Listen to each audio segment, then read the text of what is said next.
दोस्तों पार्ट 2 में हम लोग देखते हैं कि पुलिस उनका गेट तोड़कर अंदर आ जाती है तो मैक्स एक नुकीली रॉड उठाता है और मार देता है पुलिस वाले के ऊपर, जो कि पुलिस वाले की खोपड़ी में घुस जाती है और उसे खून निकलने लगता है। जो पुलिस वाले के हाथ में बंदूक होती है वो चल जाती है और वो जाकर लगती है सीधी एलिसन को, और तभी बी पीछे से आती है और दूसरे पुलिस वाले की गर्दन काट देती है। उसके बाद वो दोनों पुलिस वाले वहीं पर मारे जाते हैं। तभी उन पुलिस वालों की वायरलेस नीचे गिर जाती है तो उनके साथी उनसे कॉन्टेक्ट करते हैं कि सब कुछ ठीक है और उनसे ऑल राइट का कोड पूछा जाता है। तो बी कहते हैं ये सब कूल को पता होगा क्योंकि कूल बड़ा होकर एक पुलिस वाला बनना चाहता है। तो बी से कूल एक बार झूठ कहता है तो बी समझ जाती है। बी कूल से कहती है कि तुम झूठ बोल रहे हो क्योंकि तुम झूठ बोलते समय नजरें चुराते हो, तो सच बताओ। तो कूल उनको सच बता देता है। तो कूल उनको सही कोड बताता है और उनके कंट्रोल रूम को विश्वास हो जाता है कि सब कुछ सही है क्योंकि ये सब कूल ने देख लिया है। अब बी कूल को भी जिंदा नहीं छोड़ने वाली, और जैसे ही कूल के हाथ से वहाँ से रस्सी खुलती है तो वैसे ही वो वहाँ से भागने लगता है और सीधा जा पहुंचता है अपने रूम में, जिसके पीछे जा रहा था जॉन। कूल अपने बचाव के लिए जॉन को धक्का दे देता है और वो गिरता है सीधा नीचे। जॉन एक नुकीली चीज पर गिरता है और उसका खेल वहीं पर खत्म हो जाता है, जिससे मैक्स को काफी ज्यादा गुस्सा आ जाता है और वो ऊपर जाता है कूल को पकड़ने के लिए। मैक्स कूल के कमरे में पहुंचता है तो मैक्स देखता है कि कूल यहाँ पर नहीं है क्योंकि कूल चादर की रस्सी बनाकर खिड़की में से नीचे उतरने की कोशिश कर रहा था, लेकिन वहाँ पर मैक्स आ जाता है और उसे वो ऊपर खींचने लगता है। लेकिन डर के मारे कूल उस चादर को छोड़ देता है और सीधा नीचे गिरता है, जिसके बाद कूल वहाँ से उठता है और पहुँचता है सीधा अपने स्टोर रूम में, जिससे उसको छिपने के लिए कुछ टाइम मिलता है। वहाँ पर उसको सैम्यूल की लाश भी मिलती है, साथ ही उसे वहाँ मिलता है एक साइंस प्रोजेक्ट का रॉकेट। वो वहाँ से काफी सामान उठाकर चला जाता है वहाँ पर जहाँ पर उसकी मोम ने टैप्स लगाए हुए थे चूहों के लिए। वहाँ पर उसे काफी बड़े बड़े मकड़े भी दिखते हैं, जिसके बाद कूल वहीं पर चादर बिछाकर लेट जाता है कि वो रात भर सेब बचा रहे। लेकिन सोनिया उस जगह को देख लेती है और वो आ जाती है अंदर और कूल को वो वहीं पर देखने लगती है, लेकिन उसे कूल नहीं मिलता। जिसके बाद सोनिया वहाँ से जाने लगती है तो उसे कुछ आवाज आती है और वो समझ जाती है कि कूल यहीं पर छिपा हुआ है। जिसके बाद वो कूल की तरफ जाने लगती है और कूल रॉकेट को जलाता है, लेकिन उसका निशाना चूक जाता है। जिसके बाद कूल सोनिया के दोनों हाथों को टैप्स में बंधाकर वहाँ से निकल जाता है और वो उस जगह को जाली की वजह से लॉक कर देता है। सोनिया उसी कमरे में लॉक हो जाती है और तभी उसका रॉकेट वहीं पर ब्लास्ट हो जाता है। जिसके बाद उसके पास आ जाता है मैक्स। वो उसे मारने की कोशिश करता है, उसे वो गर्दन पकड़कर उठा देता है। तभी वहाँ पर किसी के चिल्लाने की आवाज आती है जो कि होता है जर्मी, जो कि कूल के घर के ऊपर अंडे फेंक रहा होता है। तो मैक्स कूल से कहता है कि तू इस भौंदू से डरता है, जा तू इसको मार के आ, मैं देखना चाहता हूँ कि तेरे अंदर कितनी ताकत है। जिसके बाद कूल जर्मी के पास जाता है और उसे मारने की कोशिश करता है, लेकिन वो उसे मारता नहीं है। कूल जर्मी से कहता है कि मेरे घर के अंदर कुछ कातिल घुस आए हैं, उन्होंने 2 पुलिस वालों को मार दिया है, मेरे घर में लाशें पड़ी हुई हैं, तुम मेरी जान बचाओ, मुझे यहाँ से निकालो। जिसके बाद जर्मी कहता है चल ठीक है, मैं तेरी मदद करूंगा, और वो उसके सर पर एक अंडा फोड़ देता है और वो वहाँ से चला जाता है। जिसके बाद मैक्स वहाँ पर आता है और वो कूल से कहता है यार तू सच में चूतिया ही है, लेकिन मैं खुश हूँ क्योंकि तू उसके सामने खड़ा तो हुआ। जिसके बाद कूल मैक्स के गाल पर एक थप्पड़ लगाकर वहाँ से भाग जाता है और वो एक पेड़ पर चढ़ जाता है। जिसके बाद उसे मैक्स दिखाई नहीं देता, वो चारों तरफ देखता है तो भी मैक्स उसे दिखाई नहीं देता, और मैक्स भी वहाँ पर उस पेड़ पर चढ़कर उसके पास पहुँच जाता है और वो उसके सर से डंडा साफ करता है, जिससे उसके हाथ चिपचिपे हो जाते हैं। वहाँ की लकड़ियाँ सड़ी हुई होती हैं और वो टूट जाती हैं, जिसके कारण दोनों नीचे गिरने लगते हैं। मैक्स के हाथ चिपचिपे होने के कारण वह सद नहीं पाता और वो नीचे गिरने लगता है, जिससे उसकी गर्दन एक रस्सी में फंस जाती है और उसका खेल वहीं पर खत्म हो जाता है। कूल नीचे उतर जाता है, उसे वहाँ पर गोलियां चलने की आवाज आती है जो कि चला रही थी बी, और तभी मेलनी चिल्लाती है और कहती है कि मेरे घर में आ जाओ, और कूल दौड़ लगाकर उसके घर में पहुँच जाता है। जिसके बाद वो दोनों छिप जाते हैं। तभी वहीं पर बी आ जाती है, उसके हाथ में काफी बड़ी गन होती है। वो दोनों छिपते रहते हैं, वो दोनों बी से बचने की काफी कोशिश करते हैं और बी उन लोगों को देख नहीं पाती। जिसके बाद वो दोनों एक रूम में पहुंच जाते हैं तो बी उनको नहीं देख पाती, जिसके कारण वो वहां से चली जाती है।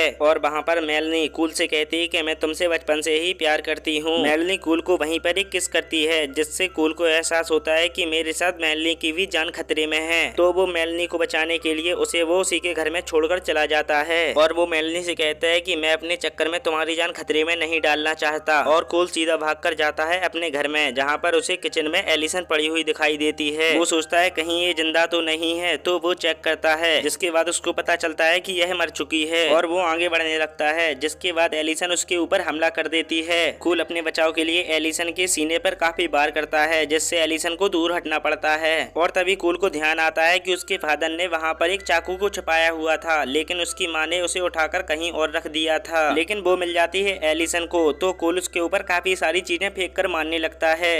एलिसन कूल को मारने ही वाली होती है, तभी पीछे से एक गोली चलती है जिससे एलिसन की खोपड़ी उड़ जाती है, जिसको चलाया हुआ था बी ने। बी कूल की ओर आने लगती है तो कूल को लगता है कि ये मुझे भी मार देगी, जिसकी वजह से कूल उसकी रिचुअल की किताब को उठा लेता है और वो उससे कहता है कि अगर तुम मेरी तरफ आई तो मैं उसको जला दूंगा।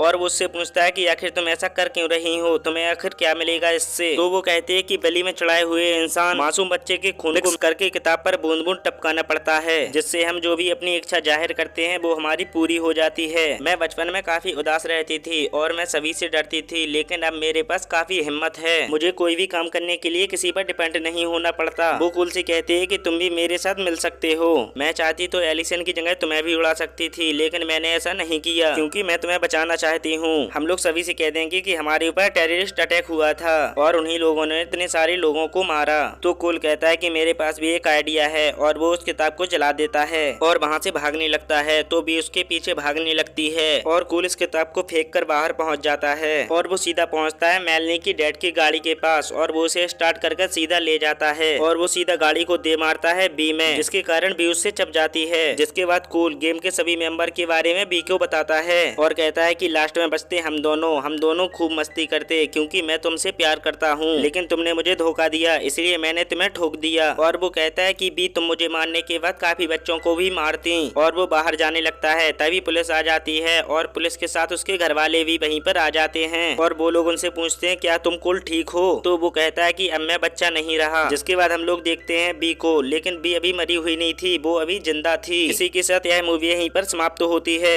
तो दोस्तों आप लोगों को यह मूवी कैसी लगी कमेंट करके जरूर बताइएगा।